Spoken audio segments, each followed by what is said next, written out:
Welcome to Ruma village story. দেখো, আমি সকাল সকাল উঠে সমস্ত কাজটা সেরে সকালেই চান করে নিয়েছি। সকালেই চানটা করলে মানে খুবই ভালো লাগে। তারপর দেখো এখানে ঠাকুরকে জলখাবার দিয়ে দিয়েছি। তারপরে এবার যাব অন্য কাজে। সকাল সকাল না ঠাকুরকে জলখাবার দিলে যেন সারা দিনটাই মানে কখন দেবো অন্য কাজে ব্যস্ত হয়ে পড়ি। তারপর দেখো এখানে এই জিনিসগুলো অগোছালো হয়েছিল, তারপর ওইগুলোকে আমি ভালো করে গুছিয়ে তুলে দিচ্ছি। তারপর ওইখানটায় দেখো আমি বাসন রাখি, তো এবার নোংরা পড়েছে, ওইটাকে ভালো করে পরিষ্কার করে নিচ্ছি ঝেড়ে। তারপরে বাসনগুলো গুছিয়ে রাখবো। আজকে অনেক মানে বাসন বেরিয়েছে, কালকে রাতে বাসনগুলো মেজেছি, সেগুলো গুছোনো হয়নি, সব রেখে দিলাম তাড়াতাড়ি করে, কেন ওরা স্কুলে যাবে বলে ওদেরকে আগে তাড়াতাড়ি করে আমি রেডি করে দিয়েছিলাম।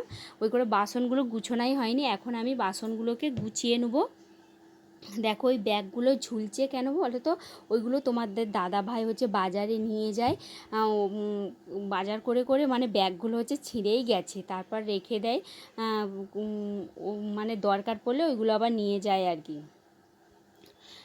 তারপরে এবার বাসনটা গুছিয়ে আমি এবার কলে জল এসে যাবে, আমি জলটাকে তুলে নেবো। চলো তোমরা পুরো ভিডিওটা দেখতে থাকো।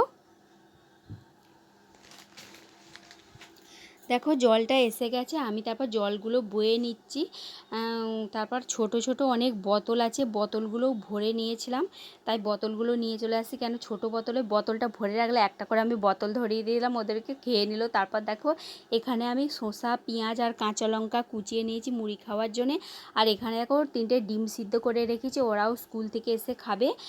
তারপর আমি মুড়িটা খেয়ে নিচ্ছি, খেয়ে এবার আমি অন্য কাজে যাব। তারপর দেখো রান্নার জন্য আমি এখানে আলু আর পেঁপে আর ঢ্যাঁড়স আর পেঁয়াজ কাঁচা লঙ্কা কুচিয়ে নিয়েছি, কাঁচা লঙ্কা দিয়ে এই তরকারিটা বানাবো।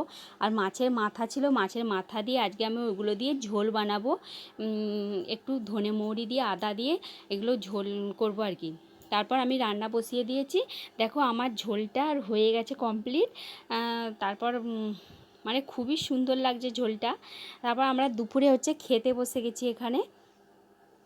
তারপরে দেখো বিকালে দেখো মানে চপ কিনে নিয়ে এসেছিলো, তারপর চপ দিয়ে আমরা এখানে মুড়ি খেয়ে নিচ্ছি একটু সন্ধেবেলা, সন্ধে করে সন্ধে দিয়ে আমি একটু চপ দিয়ে টিফিন করে নিচ্ছি আর কি। দেখো পুরো ভিডিওটা কেমন লাগলো, যদি ভালো লেগে থাকে তো কমেন্ট করো, শেয়ার করো, লাইক করো।